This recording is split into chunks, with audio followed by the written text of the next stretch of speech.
কোনো রকম বাড়তি কালারের ঝামেলা ছাড়া তৈরি করে নিতে পারবেন এই রেসিপি দেখে অথেন্টিক একদম ঘরোয়াভাবে বিয়েবাড়ির যেই কাপ দই বা বিভিন্ন অনুষ্ঠানে যে কাপ দই বাবুর্চিরা তৈরি করে সেম টু সেম রেসিপি দেখিয়ে দিচ্ছি।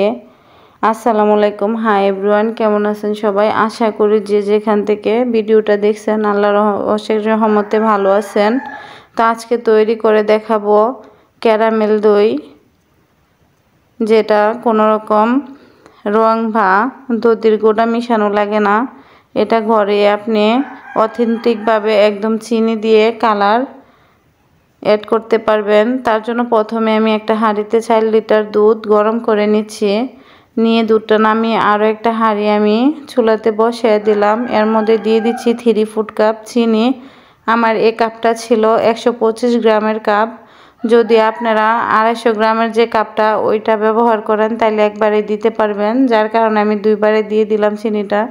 তো চিনিটা আমি আস্তে আস্তে জাল করে ক্যারামেল তৈরি করে নিচ্ছি।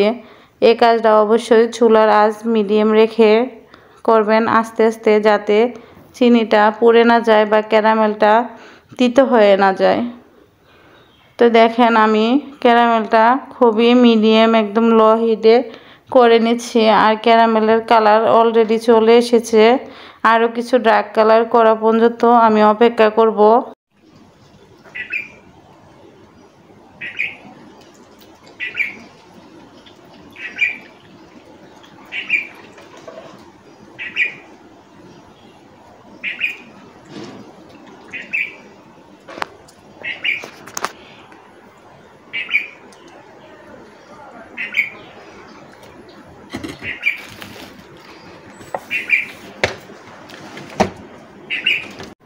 এই পর্যায়ে ক্যারামেলের যে পারফেক্ট কালার ওইটা চলে এসেছে। আমি এখন গরম করে রাখা দুধটা একটু একটু করে ঢেলে দিচ্ছি।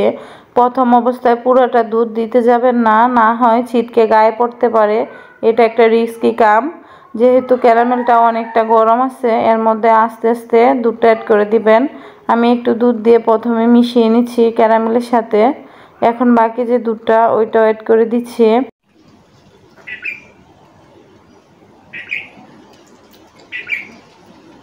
দিয়ে আমি এখন সম্পূর্ণ দুধটা ক্যারামেলের সাথে মিশিয়ে নিচ্ছি। যদি এ পর্যায়ে ঠান্ডা দুধ অ্যাড করেন তাহলে ক্যারামেলের যেই লিকুইড ভাবটা ওটা হবে না, ক্যারামেলটা দলা পেকে যাবে। এক্ষেত্রে যারা নতুন মিশাতে একটু কষ্ট হয়ে যাবে, তাই চেষ্টা করবেন অবশ্যই ক্যারামেলের সাথে গরম দুধ অ্যাড করার জন্য। এ পর্যায়ে দুধটাকে আমি 10-15 মিনিটের মতো জাল করে ঘন করে নেব। বেশিক্ষণ জাল করার প্রয়োজন নাই। আর আমি এর সাথে পাউডার মিল্ক অ্যাড করব, এটা পরবর্তীতে দেখবেন। যদি পাউডার মিল্ক না অ্যাড করেন এক্ষেত্রে দুধটাকে অনেকটা ঘন করতে হবে। বলতে পারেন যে 4 লিটার দুধ কমিয়ে 3 লিটার করে নিতে হবে। আর আমি যেহেতু পাউডার দুধ অ্যাড করবো এর সাথে, আমি দুধটা তোলার পরে চিনি অ্যাড করব। আর যারা পাউডার দুধ অ্যাড করবেন না তাদের জন্য টিপস হচ্ছে, যখন দুধটা জাল করবেন এ পর্যায়ে দুধ চিনি দিয়ে নেবেন। না হয় চিনিটার পানি যে ছাড়ে দুধের সাথে পরে অ্যাড করলে ওই দুধটা একটু ঘন হবে না, লিকুইড লিকুইড ভাব থাকবে। দুধটা যে জমবে না শক্ত হয়ে। এর তো এ পর্যায়ে দুধটা জাল হইলে আমি চুলা থেকে নামিয়ে নেব। এখন দুধটা গরম থাকা অবস্থায় চুলা থেকে নামিয়ে সাথে সাথে আমি এর মধ্যে চিনি অ্যাড করে দিচ্ছি। আর এখানে আমি মেজারমেন্ট কাপ নিচ্ছি।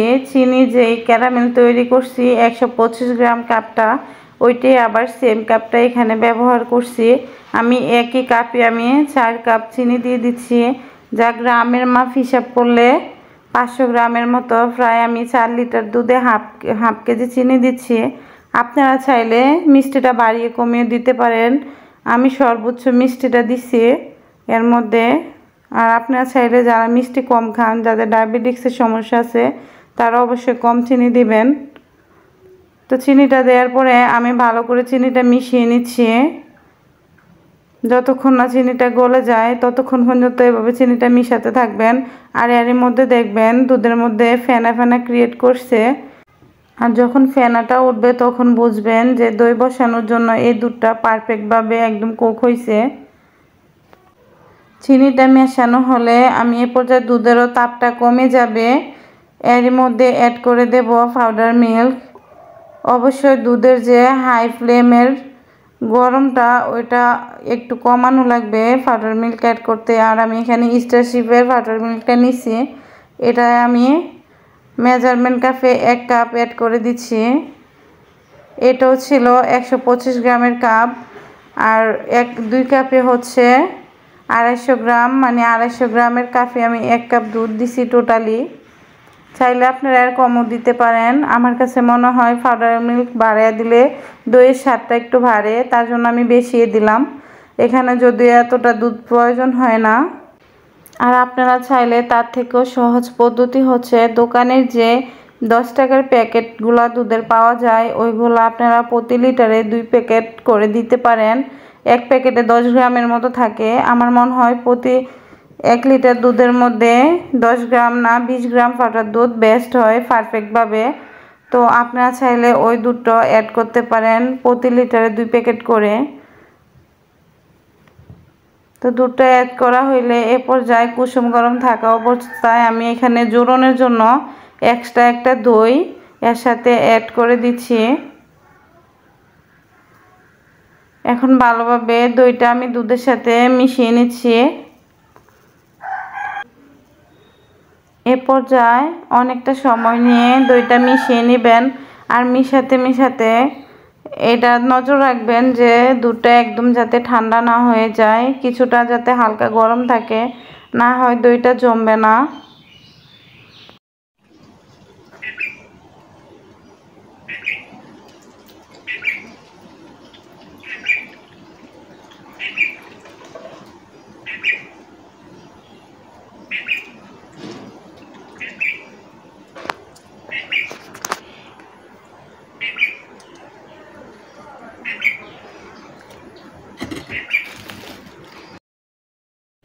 আর দুধটা মিশানোর সময় অবশ্যই আঙ্গুল দিয়ে চেক করে নেবেন কিছুক্ষণ পর পর, যাতে দুধটা পুরোপুরি ঠান্ডা না হয়ে যায়।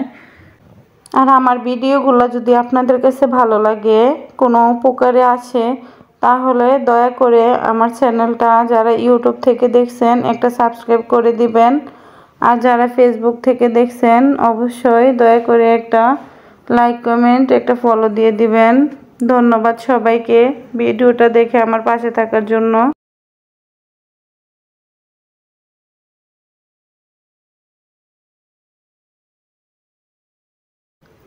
এ পর্যায়ে দুধে সব ধরনের উপকরণ মিশানো হলে আর দুধটা কুসুম গরম থাকা অবস্থায় আমি দুধটাকে নামিয়ে এক সাইডে রেখে একটা জগ নিয়ে নিছি পানি খাওয়ার। আর এই জগের মধ্যে আমি দুধটাকে ছেঁকে নিছি। আমার মনে হয় দুধটা ছেঁকে নিলে একটু ভালো হয়, দইয়ের মধ্যে যে লাম্পস বা দানা দানা ভাব ওইটা থাকে না। আর যদি না চান তাহলে না ছাঁকলেও হবে, এতে কোনো সমস্যা নাই। দেখার সৌন্দর্যের জন্যই আমি দুধটা ছেঁকে নিচ্ছি একটু ধৈর্য ধরে কষ্ট করে। আর ছাঁকা অবস্থা অবশ্যই ছাঁকনিতে দুধটা এরকম লেগে উঠবে, এতে কোনো সমস্যা নাই। একটা চামচের সাহায্যে ছাঁকনিটাকে ক্লিন করে করে দুধটা ছেঁকে নেবেন। এই তো আমার সবগুলো দই কাপে ঢালা কমপ্লিট। আমার 4 লিটার দুধে টোটালি আমার 32 কাপ দই হয়েছে।